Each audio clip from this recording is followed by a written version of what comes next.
উৎসবের মরশুমে বিপুল পরিমাণে তাজা বোমা উদ্ধার ঘিরে চাঞ্চল্য। মুর্শিদাবাদের ফারাক্কা ব্লকের বেনিয়া গ্রাম পঞ্চায়েতের অন্তর্গত সমাসপুর প্রাইমারি স্কুলের পেছনের একটি আম বাগান থেকে উদ্ধার বালতি ভর্তি তাজা বোমা।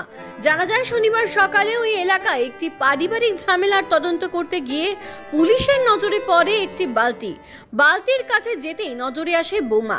খবর জানাজানি হতে এলাকায় আতঙ্কের পরিবেশ সৃষ্টি হয়। বোমা উদ্ধার হওয়ায় এলাকা ঘিরে রাখে পুলিশ। খবর দেওয়া হয় বোম স্কোয়াড টিমকে।